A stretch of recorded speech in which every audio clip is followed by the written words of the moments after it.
మమ్మల్ని మిక్కులుగా ప్రేమించే మా తండ్రి నీకే వందనాలు, నీకే స్తుతులు స్తోత్రం చెల్లించుకుంటున్నాను.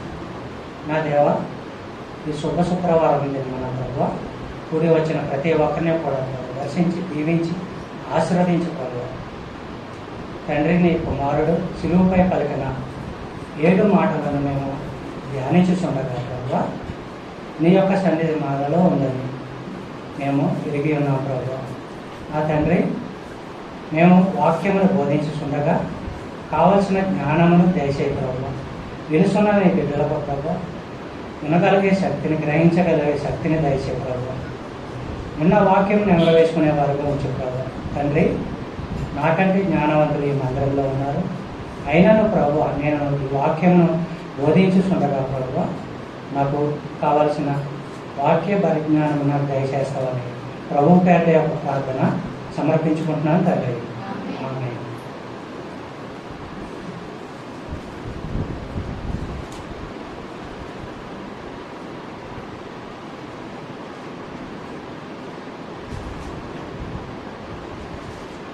అందరికీ నా వందనాలండి. అలాగే ప్రత్యేకించి సేవకులు కూడా నా యొక్క వందనాలు తెలియపరుచుకుంటున్నాను. ఈరోజు మనకి అందరికీ తెలిసిన విషయమే గుడ్ ఫ్రైడే, శుక్రవారం. ప్రపంచమంతయు కూడా యేసుక్రీస్తు వారు మరణము గురించి తెలియపరచుకుంటాం. ఈ మరణము ఏ రీతిగా సంభవించినది అన్నది మనకి బైబిల్లో వాక్యం ఉన్న ప్రకారము తెలియవస్తూ ఉంటుంది. కొన్ని జరిగిన సంఘటనలు కూడా మనము జ్ఞాపకం చేసుకుంటూ ఉంటాము. యేసుక్రీస్తు వారు శిలువపై పలికిన మాటలు 7 మాటలు ఒక ప్రత్యేకమైన మాటలుగా మనము తెలియపరచుకుంటూ ఉన్నాం. బైబిల్లో ఉన్న వాక్యములన్నీ కూడా, మాటలన్నీ కూడా అన్నీ పరిశుద్ధమైనవే, పవిత్రమైనవే. ప్రతి సంవత్సరం మనము ధ్యానించుకుంటూ ఉంటాము. అదే రీతిగా మరలా ఈరోజు కూడా మనము తెలియపరచుకుంటున్నాం. ముందుగా చెప్పిన మాటలు బట్టి యేసుక్రీస్తు వారు శిలువపై పలికిన మాటలు 7 మాటలు కూడా ఒక సందేశాత్మకమైన మాటలు. ఆ మాటలు అనేక మందికి మారు మనసు పొందే విధంగా పలకబడినవి. ఒక క్రైస్తవుడు ఎలా జీవించాలన్నది ఈ వాక్యమును బట్టి మనము అర్థం చేసుకోవచ్చు. శిలువపై యేసుక్రీస్తు వారు పలికిన మొదటి మాట నేను ధ్యానించడానికి నాకు ఇచ్చిన అవకాశం బట్టి ఎంతో సంతోషిస్తున్నాను. లోకా సువార్త 23వ అధ్యాయము 34వ వచనం.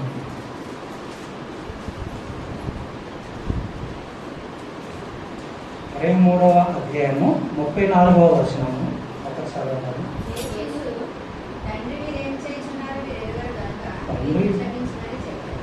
యేసు తండ్రి వీరేమి చేస్తున్నారో వీరు ఎదుగురు కనుక వీరుని క్షమించమని చెప్పాను. వారు ఆయన వస్త్రములు పంచుకున్నట్టుగా సీట్లు వేసిరి. ఇక్కడ యేసుక్రీస్తు వారు శిలువపై మొట్టమొదటి పలికిన మాట. ఈ మాట యొక్క ప్రాముఖ్యత ఏమిటన్నది ఈరోజు మనము గమనించాలి. గడిచిన 40 దినాలు కూడా శ్రమ ధ్యానాల్లో మనము యేసుక్రీస్తు వారి యొక్క ప్రేమను, యేసుక్రీస్తు వారి యొక్క మరణమును, అక్కడ యేసుక్రీస్తు వారు లోక పరిచర్య చేసినప్పుడు ఏమేమి సంగతులు చెప్పారో అవన్నీ కూడా మనము ధ్యానించుకున్నాము. ఈరోజు ఈ మొదటి మాట ఎంతో నిమిత్తమో యేసుక్రీస్తు వారు శిలువపై పలికారు అన్నది మనము తెలుసుకోవాలి. తండ్రి వీరు ఏమి చేస్తున్నారో వీరు ఎరుగరు కనుక వీరిని క్షమించు. ఇక్కడ ఎవరిని క్షమించమంటున్నాడు? తండ్రి అయిన దేవునికి యేసుక్రీస్తు వారు ప్రార్థన చేస్తున్నారు. ఇక్కడ మొరపెడుతున్నారు. ఏమనంటే, రోమా సైనికులు వారిని శిలువ మీద వేలాడి చేస్తున్నారు. వీరు ఏం చేస్తున్నారు వీరు తెలియదు కనుక తండ్రి వీరిని క్షమించు అని యేసుక్రీస్తు వారు ప్రార్థన చేస్తున్నారు. ఇక్కడ యేసుక్రీస్తు వారు ఒక నేరస్తుడుగా ఎంచబడ్డాడు. ఆ రోమా సైనికులతో పాటు అక్కడ ఉన్న యూదా ప్రజలు కూడా వారితో చేతులు కలిపి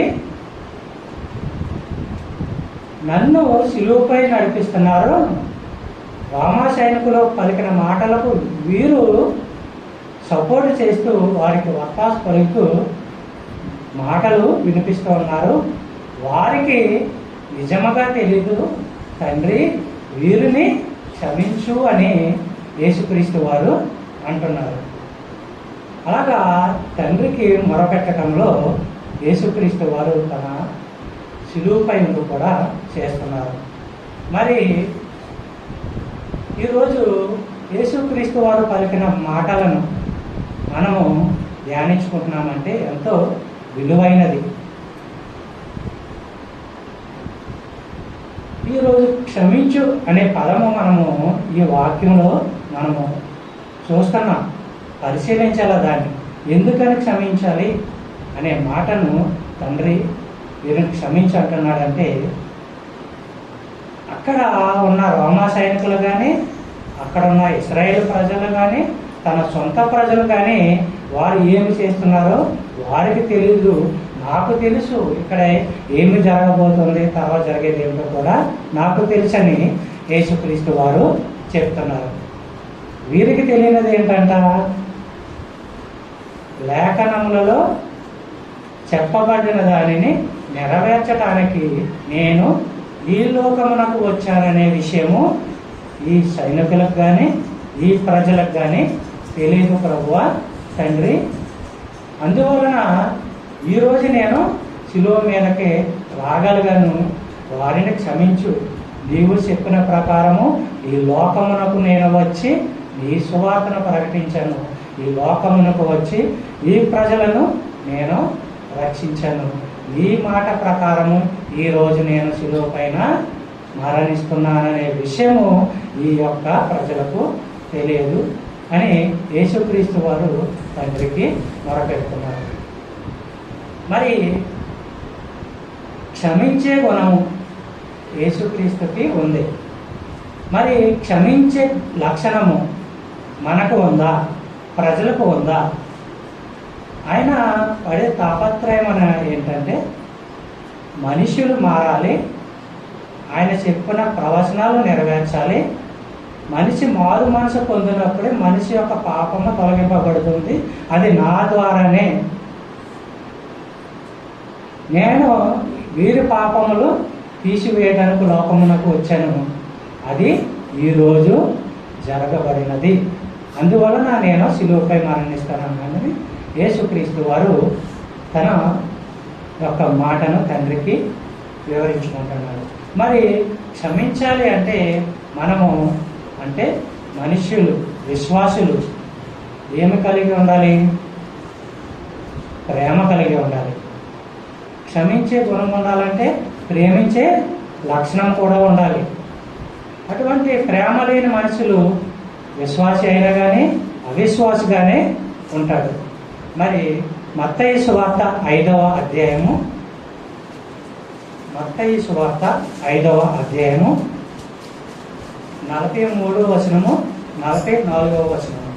నీ పొరుగువాడిని ప్రేమించి నీ శత్రువుని ద్వేషించమని చెప్పబడిన మాట మీరు విన్నారు కదా. నేను మీతో చెప్పినదేమనగా మీరు పరలోకమందున్న మీ తండ్రికి కుమారులై ఉండునట్లు ఈ శత్రువులను ప్రేమించుడి. మిమ్మల్ని హింసించు వారి కొరకు ప్రార్థన చేయుడి. ఇక్కడ దేవుని ఆధ్యాత్మిక రాజ్యంలో ప్రేమ గురించి తెలియపరుస్తుంది. ఈ దేవుని యొక్క ఆధ్యాత్మిక రాజ్యానికి రాజు ఎవరండి? ప్రేమమయుడు. ఇలాగా ప్రతి ఒక్కరు కూడా ఆయన రాజ్యంలో ప్రేమను కలిగి ఉండాలి. ఒకరిని క్షమించాలంటే ప్రేమించే తత్వము మనకు ఉండాలి. అదే కీర్తనల గ్రంథం 13వ అధ్యాయము మనం పరిశీలించినట్లయితే, చూడకండి అమ్మా, 13వ అధ్యాయం మనం పరిశీలించినట్లయితే ప్రేమ యొక్క తత్వము, ప్రేమ యొక్క శాశ్వతత్వము ఎలాగన్నది తెలియపరుస్తున్నాడు ఆ కీర్తనల గ్రంథంలో. ఇక్కడ మత్తయి సువార్తలో కూడా మనిషి ప్రేమ కలిగి ఉండాలి అని చెప్తున్నాడు. మనము మన పొరుగు వారిని ప్రేమించగలిగితేనే మన శత్రువులను కూడా మనము ప్రేమించగలము. అందుకనే నువ్వు నీ తండ్రి యొక్క కుమారుడు అనిపించుకోవాలంటే, అంటే విశ్వాసివి నువ్వు అనిపించుకోవాలంటే ఏమి కలిగి ఉండాలి? ప్రేమ కలిగి ఉండాలి. అలాగే శత్రువును కూడా ప్రేమించాలి. శత్రువుని ప్రేమించినప్పుడు ఎవరైతే శత్రువుని ప్రేమిస్తాడో వారు ఆమె విశ్వాసి అనబడు. దేవుని ప్రియ కుమారులుగాను ప్రియ కుమార్తెలుగాను ఎంచబడును. మనము ఆ రీతి కూడా ఉన్నామా లేదా అన్నది మనము గమనించుకోవాలి. యోహాను రాసిన మొదటి పత్రిక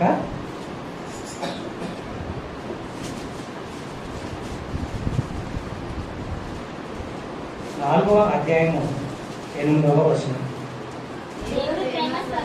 దేవుడు ప్రేమ స్వరూపి, ప్రేమ లేనివాడు దేవుని ఎరుగడు.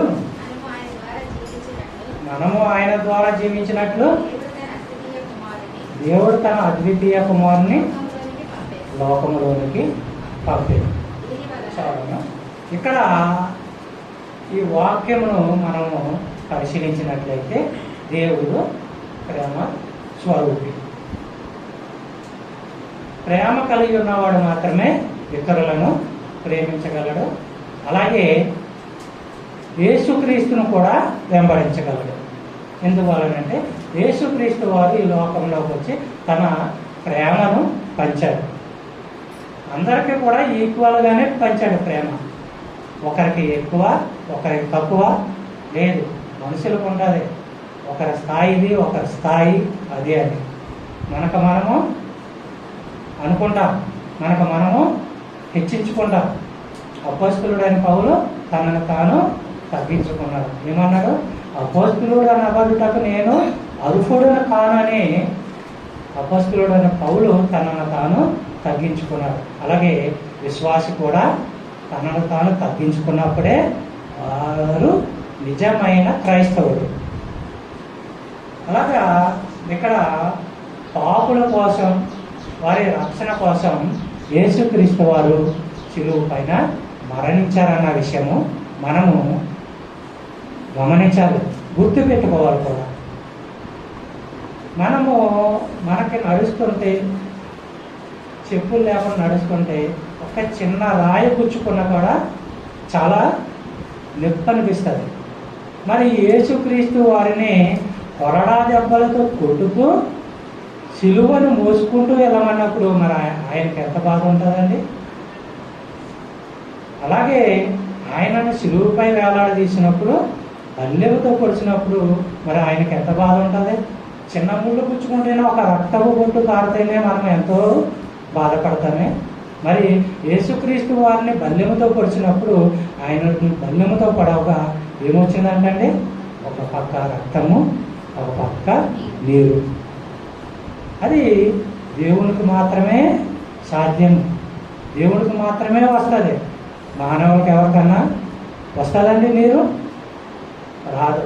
రక్తం మాత్రం వస్తుంది. అంటే యేసు రక్తము అంత పవిత్రమైనది. గొర్రె పిల్ల రక్తము శ్రేష్టమైనదని తండ్రి అయిన దేవుడు తన కుమారుని గొర్రె పిల్ల వలె భూమి మీదకు పంపించి వధకు సిద్ధం చేసి ఈరోజు సమర్పించాడు. ఆ రీతిగా యేసుక్రీస్తు యొక్క ప్రాణము తీయబడింది.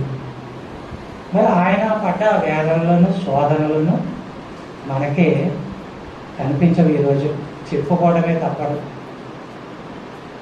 మనము విశ్వాసిగా వాటిని నమ్మాలి, ధ్యానించాలి. ఇక్కడ మనము ఈ వాక్యంలో ధ్యానించుకున్నప్పుడు యేసుక్రీస్తుతో పాటు మనము ఒకరిని జ్ఞాపకము చేసుకోవాలి. యేసుక్రీస్తు వల్ల చనిపోయిన ఒక వ్యక్తిని కూడా మనము జ్ఞాపకం చేసుకోవాలి. ఆ వ్యక్తి స్టెఫను. స్టెఫనును రాళ్లతో కొట్టి చంపారు. రాళ్లతో కొట్టుతున్నప్పుడు కూడా ఆయన స్టెఫను ఏం చేశాడంటే మోకరిల్లి ప్రార్థించాడు. తండ్రి, వీరి మీద నీ కృప చూపు, వీరిని క్షమించు. మరి స్టెఫనే క్షమాపణ గుణము కలిగి ఉన్నప్పుడు మనము విశ్వాసులమైన మనము క్షమించే గుణము కూడా కలిగి ఉండాలి. ఒకరు మనల్ని ఎవరైనా నిందించారనుకోండి, లేకపోతే ఎవరైనా మన మీద లేనిపోని మాటలు చెప్పి తప్పుడు మాటలు పలికి మనల్ని అందరిలోనూ అవమానించారనుకోండి, మనం ఏం చేస్తాం? మనము మన కోపాన్ని దిగమింగుకోలేము. కోపం ఎలా వస్తుంది? ఈ కరెంట్ తీగలో కరెంట్ వచ్చినట్టు వస్తుంది. అంత స్పీడ్గా వస్తుంది. మన కోపంని మనము అణుచుకోలేము. విశ్వాసికి ఏముండాలి? తగ్గింపు ఉండాలి. ఇక్కడ మనము ఎగ్జాంపుల్గా ఒక గులాబీ పువ్వును చూసుకోవచ్చు. ఆ గులాబీ పువ్వును ఒక కుండీలో వేసి పెట్టినప్పుడు దాని సువాసన ఎంత వస్తుందో, తన సువాస ఎంతవరకు వ్యాపిస్తుందో మనకు తెలుసు. దాని రెక్కలను కూడా తీసివేస్తున్నప్పుడు ఆ సువాసన కూడా మనకి వస్తూ ఉంటుంది. కానీ ఆ పువ్వు ఎప్పుడైతే ఎండిపోతుందో అప్పుడు ఆ పువ్వు యొక్క పరిమళ వాసన పోతుంది. కానీ యేసుక్రీస్తు వారు ఏం చేశారంటే తన ప్రేమను కనపరిచారు. ఆ పువ్వులాగానే తన యొక్క ప్రేమ వాసన అందరికీ చూపించాడు. ఆయనని హింసించిన వారిని, ఆయనను ద్వేషించిన వారిని, కొరడాలతో కొట్టిన వారిని, అక్కడ శిలువ మీద వేలాడదీసిన సైనికులను కూడా ఏం చేశాడు? క్షమించాడు. తండ్రి, వీరు ఏమి చేస్తున్నారో వీరు ఎరుగురు కనుక వీరుని క్షమించు అన్నాడు. గంధపు చెక్క ఉంటుంది, అది సుగంధ గంధం. దాన్ని అరగదీసేటప్పుడు కూడా ఎలా వస్తుంది? ఆ గంధం వాసన వస్తుంది, అది పోదు. అలాగే యేసుక్రీస్తు యొక్క ప్రేమ శాశ్వతమైనది. అట్టి ప్రేమను మనము కలిగి ఉండాలి. మరి స్టెఫను గురించి మనం చెప్పుకున్నప్పుడు అపోస్తుల కార్యములు 7వ అధ్యాయము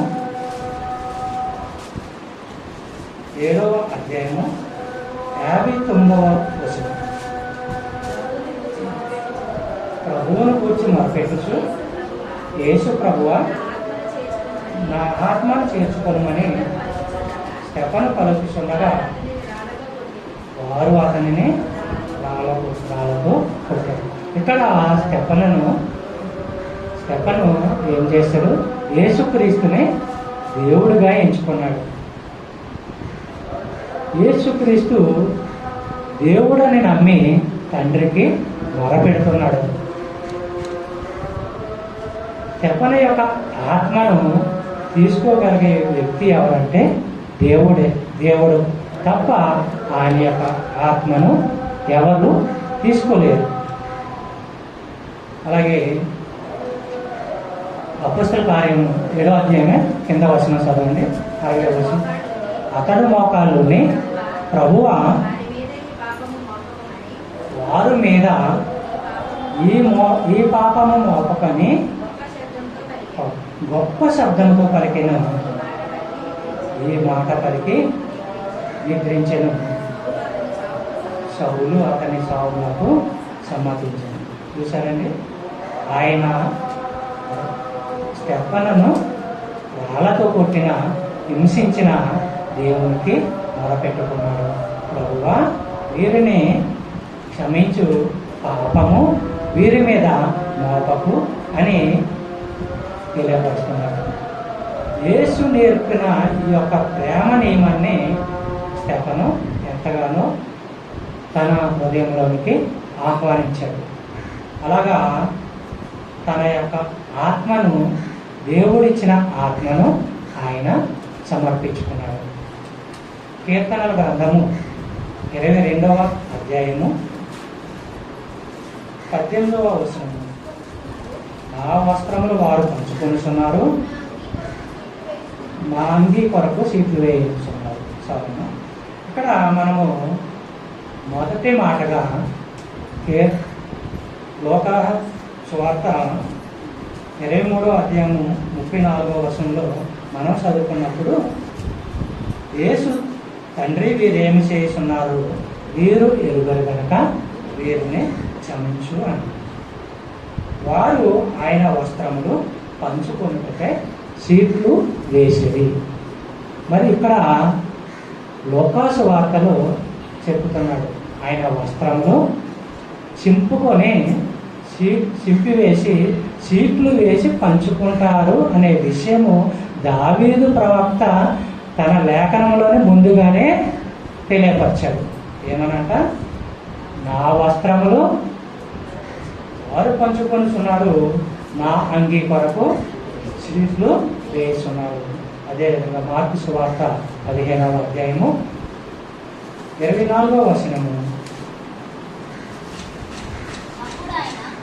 15వ మార్కు సువార్త 15వ అధ్యాయము 24వ వచనము. వారాయనను సిలువ వేసి ఆయన వస్త్రములు భాగము ఎవరికి రావాలనో సీట్లు వేసి వాటిని పంచుకున్నారు.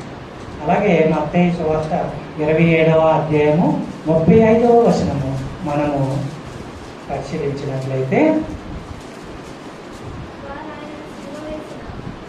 వారు సిలువ వేసిన పిమ్మట సీట్లు వేసి ఆయన వస్త్రములు పంచుకున్నవి. ఇక్కడ మనం గమనించవలసిన విషయం ఏంటంటే, యేసుక్రీస్తు వారు భూమి మీదకి వచ్చి హింసింపబడి ఆయన సిలువ వేయబడి ఆయన ప్రాణం విడుస్తాడు. ప్రాణం విడిచే ముందు ఆయన వస్త్రములు అక్కడ ఉన్న సైనికులు చింపివేసిన వస్త్రమును సీట్లు వేసి పంచుకుంటారనే విషయమును ముందుగానే లేఖనములలో రాయబడింది. ఆ లేఖనములలో రాయబడింది నెరవేర్చబడటం కోసమే ఇదంతా జరిగినదని మనము నమ్మాలి. ఇప్పుడు యేసుక్రీస్తు యొక్క జననము మరణము కూడా లేఖనముల ప్రకారమే జరిగినది తప్ప ఆయన స్వతహాగా తన ప్రాణమును అర్పించుకున్నది లేదు. ఇక్కడ ఏమంటున్నాడు, కీర్తన గ్రంథము 27వ అధ్యాయము 12వ వచనము మనము పరిశీలించినట్లయితే, అబద్ధ సాక్షులను క్రూరత్వము వెళ్ళగ్రప్పు వారును నా మీదికి లేచి ఉన్నారు, నా విరోధుల ఇచ్చకు నన్ను అప్పగింపకును. అలా చదువు. అలాగే కీర్తనలు 35:11 కీర్తనల గ్రంథం 35వ అధ్యాయము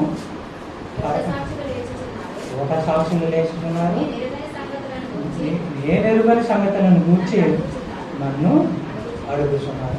ఇక్కడ కీర్తనల గ్రంథంలోనే ముందుగానే చెప్పబడింది.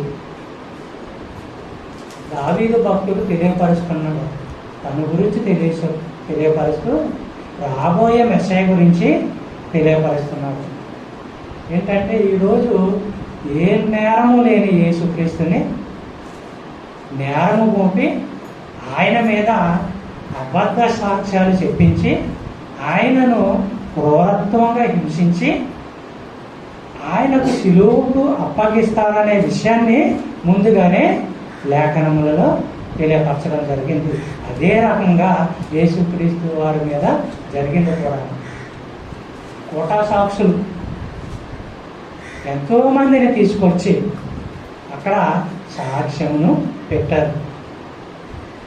పిలాతు దగ్గర నిలబెట్టినప్పుడు కూడా ఏ సాక్ష్యము లేకపోయింది. నేర నిరూపణ జరగలేదు. అయినా కానీ శిక్ష విధించారు. పిలాతే చెప్పాడు, ఈయనలో ఏ నేరము కనిపించగలేదని. అయినా కానీ జరగవలసినది జరగాలి కాబట్టి యేసుక్రీస్తు వారు మౌనముగా గొర్రె పిల్లవలే ఉన్నారు. ఇక్కడ అబద్ధ సాక్షులు అంటున్నారు. మరి ఒక విశ్వాసం మీద ఎవరైనా అబద్ధ సాక్ష్యం చెప్తే ఆ విశ్వాసి ఎలా ఉండాలి, ఏమి చేయాలనేది ఇక్కడ ఒక సాక్ష్యంగా మనం చెప్పుకోవచ్చు. విశ్వాసి ఏం చేయాలంట? ఒకరి మీద అబద్ధ సాక్ష్యం చెప్తున్నప్పుడు దేవునికి ప్రార్థన చేయాలి. తండ్రి, ఈ నేరము నేను చేయలేదు, కావాలనే ప్రజలు నా మీద నేరము మోపుతున్నారు. దేవునికి ఏం చేయాలంట?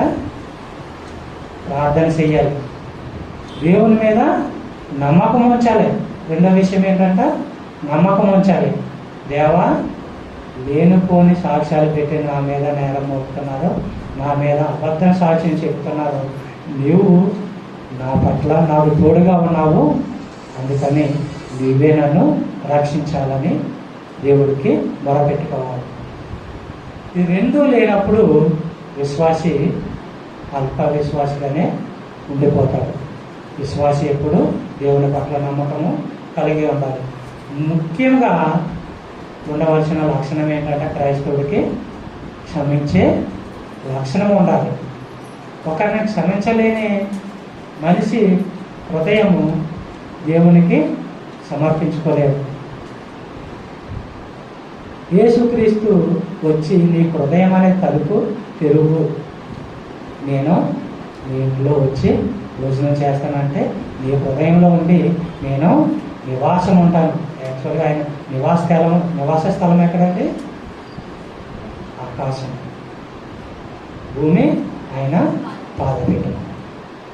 మరి అక్కడ ఉండవలసిన ప్రభువు మరి నీ హృదయంలోకి వస్తానన్నప్పుడు నువ్వు ఆహ్వానించేవారుగా ఉండాలి, కానీ తిరస్కరించేవారుగా ఉండకూడదు. ఇక్కడ శక్తి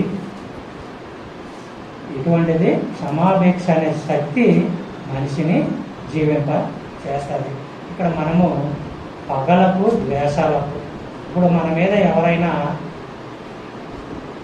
లేనిపోని కళ్ళవాళ్ళు పొగులు చెప్పి మన మీద మనకు వ్యతిరేకంగా ఏదైనా పని చేశాడు అనుకోండి, మనము ఎప్పుడు ఆయన మీద పగ తీర్చుకుందామా అనే ధ్యాసలోనే ఉంటాం. అది మనిషి యొక్క మనస్తత్వం.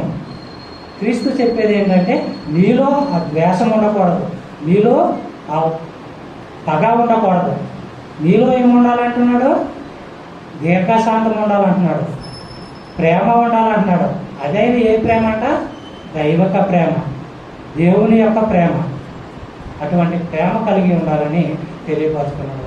అందుకనే అపోస్తలుడైన పౌలు ఎఫెసీయులకు రాసిన పత్రికలో తెలియపరుస్తున్నాడు. 4వ అధ్యాయము 32వ వచనం, ఒకరి ఎడల ఒకరు దయ కలిగి కరుణా హృదయులై క్రీస్తునందు దేవుడు మిమ్మును క్షమించిన ప్రకారము వీరును ఒకరినొకరు క్షమించు. వీరు ఏం చేయమంటారు? దేవుడు మిమ్మల్ని ఏ రకంగా క్షమించాడు, అలాగే మీరు కలిగి ఉండవలసిన లక్షణం ఏంటంట? ఒకరి పట్ల ప్రేమ కలిగి ఉండమంటున్నాడు. ఎప్పుడైతే మనం ప్రేమ కలిగి ఉంటామో మనలో క్షమించే గుణం కూడా మనలో ఉంటుంది. ఆ లక్షణము ఉండాలంటే ముందుగా మనము ప్రేమ కలిగి ఉండాలి. దేవుడు మనకి ఉచితంగా కొన్ని ఇచ్చాడు. ఉచితంగా ఇచ్చాడు, ప్రేమ ఇచ్చాడు, రక్షణ ఇచ్చాడు. మరి దేవుడు మనకు ఉచితంగా ఇచ్చిన వాటిని మన సహోదరులతోటి మనము ప్రేమ కలిగి ఉండాలి. ఇక్కడ ఎవరైతే అలాగా సహోదరుల పట్ల ప్రేమ కలిగి లేరో వారు అసలే విశ్వాసులే కాదు, క్రైస్తవులే కాదని చెప్తున్నారు. ఇక్కడ మనము నిర్వహించవలసిన బాధ్యత ఏంటంటే క్షమాపణ, ఇతరుల పట్ల క్షమాపణ కలిగి ఉండాలి. అందుకని మనము ఒకరిని క్షమించాలంటే మనం ఏం చేయాలి? వారు చేసిన పాపములను, చేసిన దోషములను తీసివేసేవారుగా దేవుని వలె, యేసుక్రీస్తు వలె మనం ఉండాలి. మరి మన పట్ల ఒకరు దురుసుగా ప్రవర్తించిన, అన్యాయంగా ప్రవర్తించిన మనము ఎన్నిసార్లు క్షమించాలంటండి? ఎన్నిసార్లు క్షమించాలమ్మా? ఒకసారి చూడండి. మత్తయి సువార్త 18వ అధ్యాయము 21వ వచనం. మత్తయి సువార్త. ఆ సమయమున పేతురు ఆయన యొద్దకు వచ్చి, ప్రభువా, నా సహోదరుడు నా ఎడల తప్పిదము చేసిన ఎడల నేనెన్ని మారులు అతనికి క్షమింపవలేను? 7 మార్లు మట్టుగా అని అడిగాను.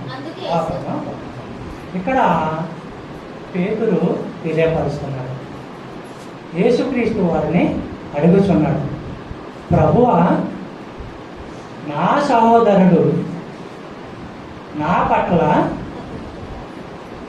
తప్పిదమ చేసి ప్రవర్తిస్తున్నాడు, ఆయనని నా తమ్ముడిని, నా నాన్నని, లేకపోతే ఎవరినైనా ఎన్నిసార్లు నేను క్షమించవచ్చు అని పేతురు యేసుక్రీస్తు వారిని అడిగి నేను 7 సార్లు క్షమిస్తే సరిపోద్దా అని అడుగుతున్నాను. అంటే 7 సార్లు క్షమిస్తే సరిపోద్దని పేతురు దృష్టిలో అనుకుంటున్నాడు. యేసుక్రీస్తు వారు దానికి కింద వచనం సమాధానం చెప్తున్నారు. 22వ వచనం. అందుకు యేసు అతనితో ఇట్లా నేను 7 మార్లు మట్టుకే కాదు 70 ఏళ్ల మార్ల మట్టుకని మీతో చెప్పుచున్నాను. ఎన్నిసార్లు క్షమించాలంటున్నారు? 70 ఏళ్ల మార్లు. అంటే ఇక్కడ ఒక వ్యక్తి కోపపడ్డప్పుడు, ఉదయం కోపపడితే సూర్యుడు అస్తమించేలోపు ఆ కోపము చల్లారిపోవాలని వాక్యము తెలియపరుస్తుంది. మరి ఇక్కడ పేతురు ఎన్నిసార్లు క్షమించమన్నప్పుడు యేసుక్రీస్తు వారు 70 ఏళ్ల మార్లు అన్నప్పుడు మనం ఎన్నిసార్లు క్షమించాలండి? ఒక ఉదాహరణ మాత్రమే యేసుక్రీస్తు వారు చెప్పారు. అంటే క్షమించడం అనేది దానికి హద్దులు లేవు. ఎన్ని మార్లైనా క్షమించాలి. నువ్వు క్షమించినప్పుడే నీ సోదరుడైనా నీ సహోదరైనా క్షమించబడి వారిలో నేను మారు మనసు అనేది కలుగుతుంది.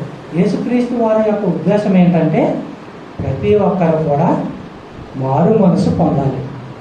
ఎప్పుడైతే మారు మనసు పొంది ఉన్నామో అప్పుడు మనము ప్రేమించగలము, ఇతరులను ప్రేమించగలము. ఇతరులను మనం ఎప్పుడైతే ప్రేమించగలమో అప్పుడు క్షమించగలము. ప్రేమ లేనిదే క్షమాపణ గుణము రాదు. అదే రీతిగా మనము ప్రతి ఒక్కరిని కూడా ప్రేమించాలి, క్షమించాలి. ఇలాగా మనము శిలువ పైన 7 మాటలను ధ్యానించుకుంటున్నాము. అలాగే నా తర్వాత చెప్పబోయే సేవకులు కూడా మంచి వాక్యం మీకు అందించాలని అడిగి వేడుకుంటున్నాను. అలాగే ఈ మాట విన్న మీ అందరికీ నా యొక్క ప్రత్యేక ధన్యవాదాలు తెలియపరచుకుంటున్నాను. మీరు